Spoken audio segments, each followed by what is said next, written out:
So a couple of weeks ago, we took all of the boss battle creatures within Pikmin 4 and ranked them from worst to best, with a total list of a whopping 23 different bosses in this game. And today we are coming back to this list, but instead rearranging it from the easiest to the hardest, to find what is truly the hardest boss battle within Pikmin 4.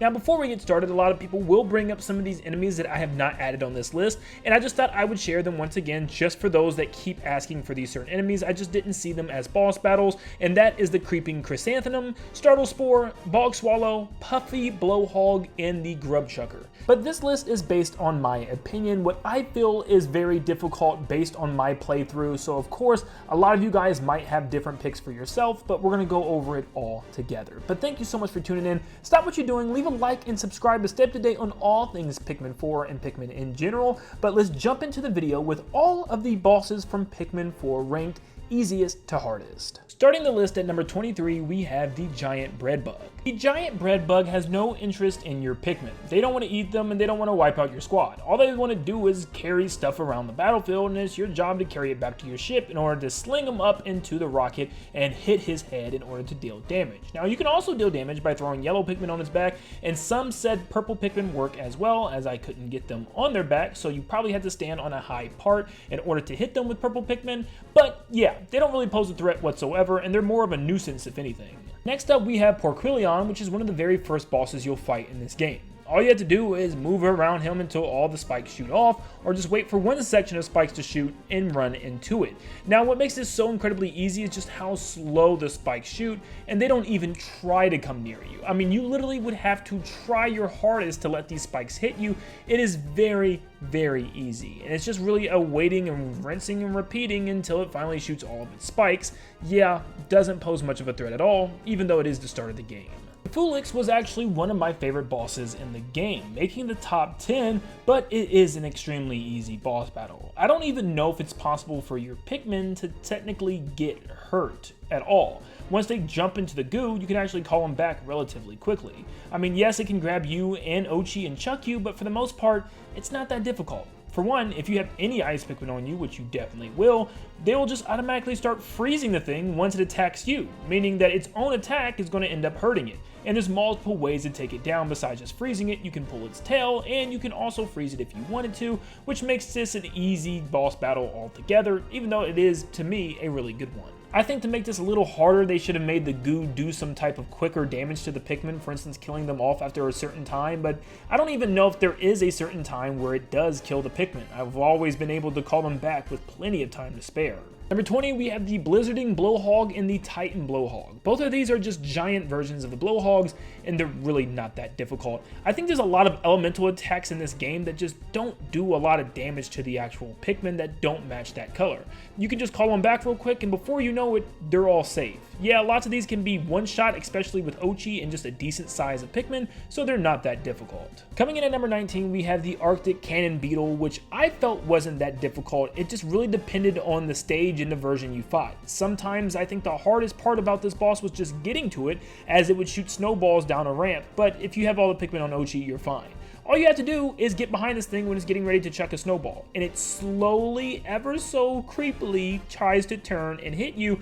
There's just no shot of it doing any type of damage to your team, especially if they're all riding Ochi. Yes, Ochi makes this game a lot easier than it probably would be without him, but at the same time, this is an easy boss battle. Next up, we have the Snowflake Fluttertail. I feel like the most difficult part about this boss battle was just keeping the torches lit as you hit him with these pine cones. But for the most part, it wasn't that difficult because I never even remember the Fluttertail actually eating my Pikmin or even trying to. You would have to literally just leave them sitting on the floor, which would have made this very hard if it once again wasn't for Ochi, because they can all ride Ochi and none of them will freeze and stop moving.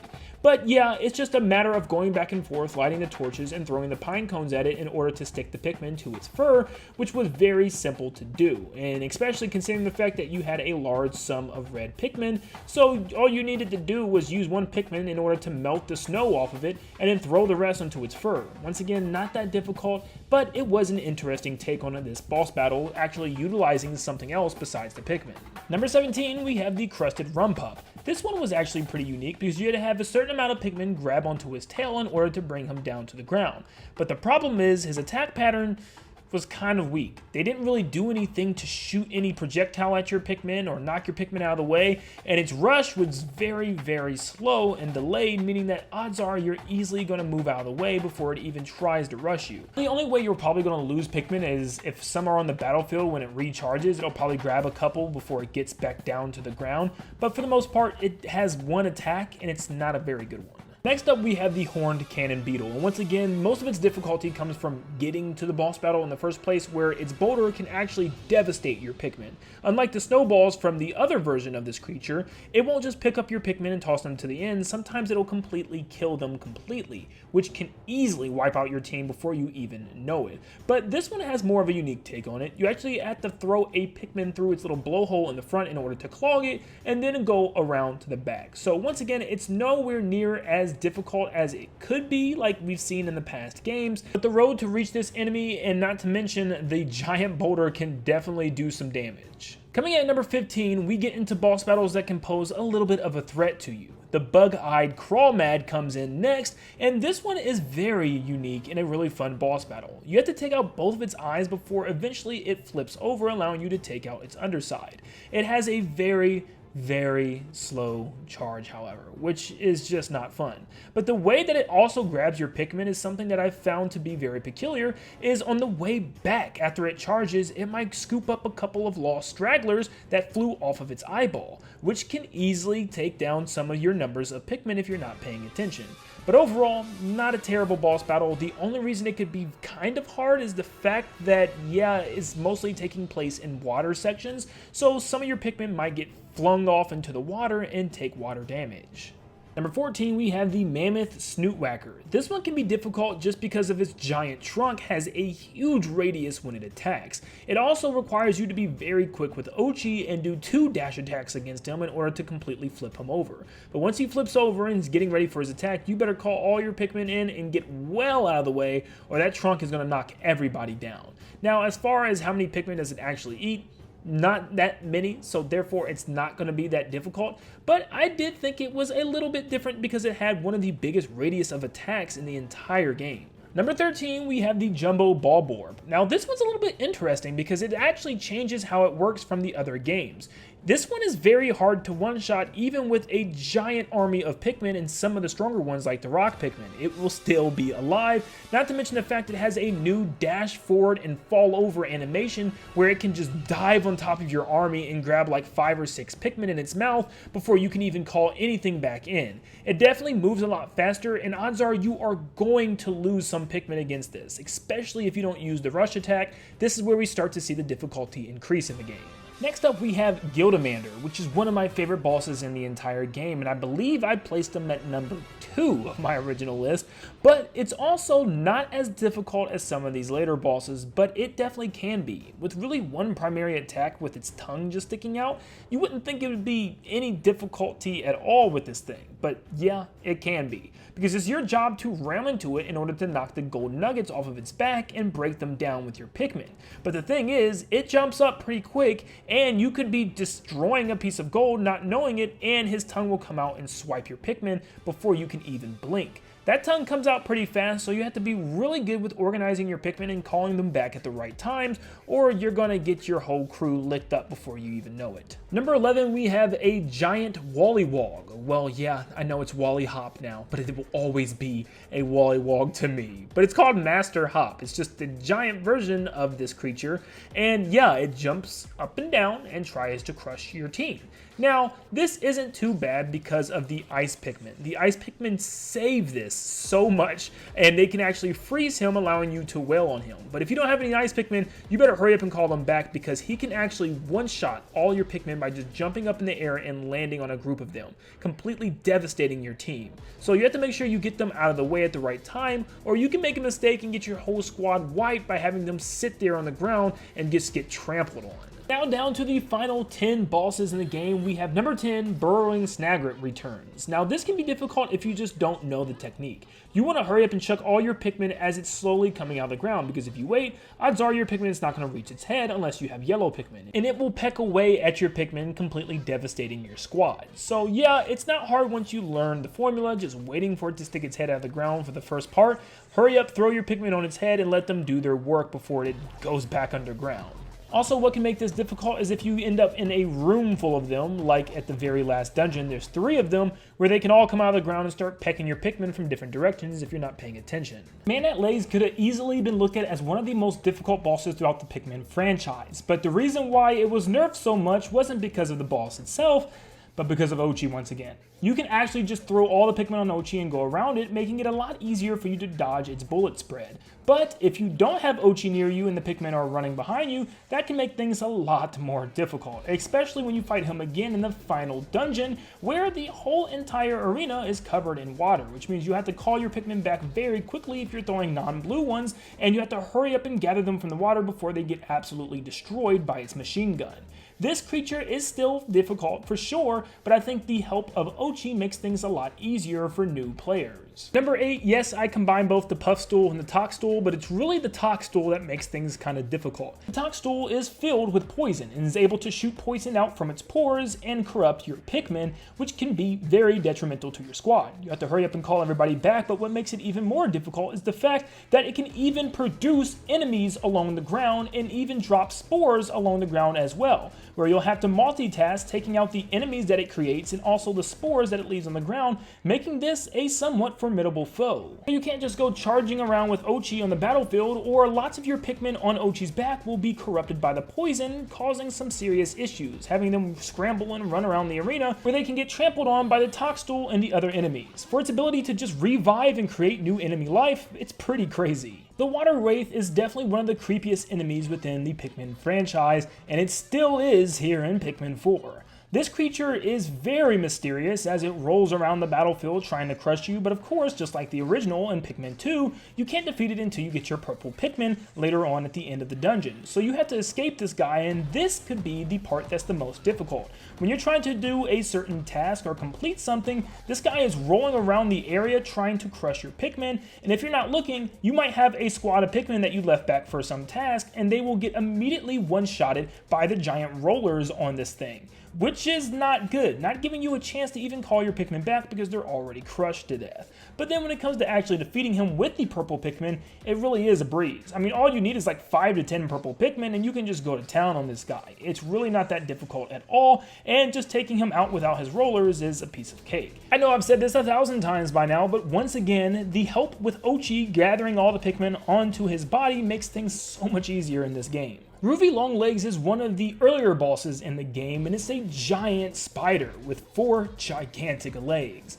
Now what makes this difficult is the fact that its legs can very easily stomp on your Pikmin if you're calling them in at the wrong time. Most enemies and bosses give you a chance to call your Pikmin once they're knocked over, but if you're not paying attention and your Pikmin are trying to charge a leg when it's lifted up and then it stomps on them, yeah, they're automatically dead right away, and there's nothing you can do about it. It can also take charge of your Pikmin and make them dance like crazy because of its disco ball and mysterious spray, but you really have to be careful with calling them back and rushing them towards the legs because it can easily step on them, especially when it turns red and amps up the speed. It's stomping all over the battlefield in a crazy way, which means you really have to pay attention as to when you send these little guys up the leg because, man, they can get completely buried. Now, as big as Groovy Longlegs is, I still felt like I would lose more Pikmin to Baldy Longlegs. I felt like it was a lot taller and it took a lot longer for the Pikmin to reach its center mass, but also it moved a lot faster, and it also would shake your Pikmin off every couple of seconds, making it hard in order to organize all your Pikmin. As some are climbing the legs at different intervals,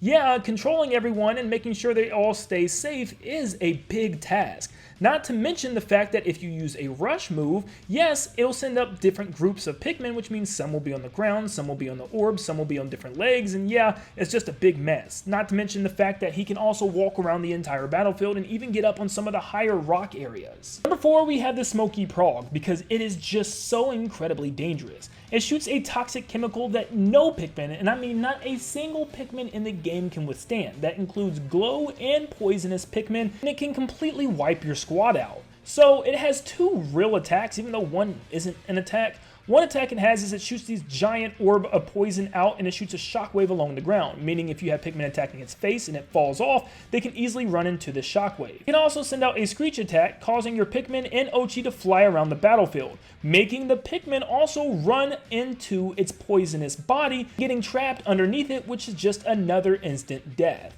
This isn't an incredibly hard boss battle, and if you just take your time and throw Pikmin and call them back in accordingly, you'll be okay, but that's the problem. If you're trying to rush this thing, or if you make one faulty mistake, especially since this is one of the last bosses of the final cave, you could lose all your Pikmin before you know it. Now, if you're a veteran Pikmin player, you probably know how to handle the Empress Blaxes by now, and probably wouldn't have too much of a hard time with it, maybe, but at the same time, new players are probably going to get absolutely devastated by this creature. Now, I am a veteran player and have played against this creature a lot, so the first couple times wasn't a big deal.